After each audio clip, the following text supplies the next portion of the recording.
ನಾವು ಸಮಾರಂಭ ಸ್ಟೇಜ್ ವಿಜಯ ಹತ್ತವರಲ್ಲ, ನಮ್ಮ ಆಶಾ ಮೇಡಮ್ ಅವರು ನನ್ನ ಸ್ಟೇಜಲ್ಲಿ ಹತ್ತಿಸಿದ್ದಾರೆ.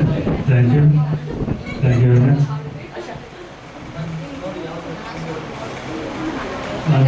ನಾವು ಏನು ಮಾತಾಡೋದು ಗೊತ್ತಿಲ್ಲ. ನಾವು ಹೇಳೋದಿಷ್ಟೇ, ಎಲ್ಲ ಒಳ್ಳೆ ಹಾಡುಗಾರರು ಬಂದಿದ್ದೀರಾ, ಎಲ್ರಿಗೂ ಒಳ್ಳೇದಾಗಲಿ. ನನಗೆ ಸಿಕ್ಕೋ ಚಾನ್ಸಲ್ಲಿ ನಿಮಗೂ ಏನಾದರೂ ಅವಕಾಶ ಸಿಗೋಂಗಿಲ್ಲ, ಖಂಡಿತ ನಾನು ಸಪೋರ್ಟ್ ಮಾಡ್ತೀನಿ. ನನ್ನ ಯಾವ ಸಿನಿಮಾ ನಾನು ಮಾಡ್ತೀನೋ ಆ ಮ್ಯೂಸಿಕ್ ನಾನು ಸಜೆಸ್ಟ್ ಮಾಡ್ತೀನಿ. ನಿಮ್ಮ ಹೆಸರುಗಳನ್ನ ತಾವು ನಂಬರ್ ಕೊಟ್ಟಿರ್ಬೋದು, ನನ್ನ ನಂಬರ್ ನಾನು ನಿಮ್ಗೆ ಕೊಡ್ತೀನಿ, ತಾವು ಇಟ್ಕೊಂಡಿರಿ. ನಾನು ಮೇನ್ ಸಿಂಗರಾಗಿ ಆಡಿಸ್ತೀನಿ ಅಂತ ಭರವಸೆ ಕೊಡೋಲ್ಲ. ಏನಂದರೆ ಫಸ್ಟು ಟ್ರಾಕ್ ಸಿಂಗರಾಗಿ ಪ್ರಯತ್ನ ಮಾಡೋಣ, ಆಮೇಲೆ ದೇವ್ರು ದಾರಿ ತೋರಿಸ್ತಾರೆ. ನಾನು ಅವ್ರಿಗೆ ಪಾತ್ರ ತೆಕ್ಕೊಂಡು ಬಂದು ಡೈರೆಕ್ಟರ್ ಆಗಿದ್ದೀನಿ. ಯಾಕೆಲ್ಲ ಯಾರು ಬರ್ತಾರೆ ಬಂದೊಂದು ದಿವಸ ಸರ್, ನಾನು ಪೇಮೆಂಟ್ ತಗೊಳ್ಳೋ ಕೆಲಸ ಮಾಡಲಿಲ್ಲ. ಫಸ್ಟ್ ಎಣ್ಣೆ ಒಯ್ದು ತೊಳೆದು ಆಮೇಲೆ 2 ರೂಪಾಯಿ 3 ರೂಪಾಯಿಂದ ಬಂದು ಇವತ್ತು ಡೈರೆಕ್ಟರ್ ಆಗಿ ನಿಂತಿದ್ದೀನಿ.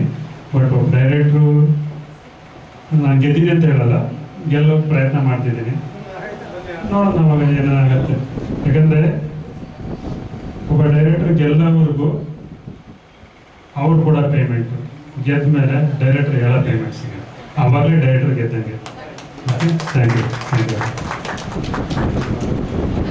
ಹಾಗೆ ನಾವು ಸಿಂಗರ್ ಅಲ್ಲ, ನನ್ನದೇ ಒಂದು ಸಿನಿಮಾ ಸಬ್ಜೆಕ್ಟ್ಗೋಸ್ಕರ ಒಂದು ಸಾಂಗ್ ನಾನೇ ಬರ್ತೀನಿ. ಬಟ್ ನಾನು ರೈಟ್ರೂ ಅಲ್ಲ, ಲಿರಿಕ್ಸ್ ರೈಟ್ರ್ ಅಲ್ಲ, ಏನೋ ಬರೆದಿದ್ದೀನಿ.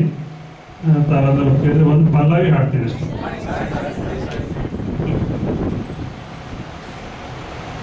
ಮ್ಯೂಸಿಕ್ ಇಲ್ಲ ಹಂಗೆ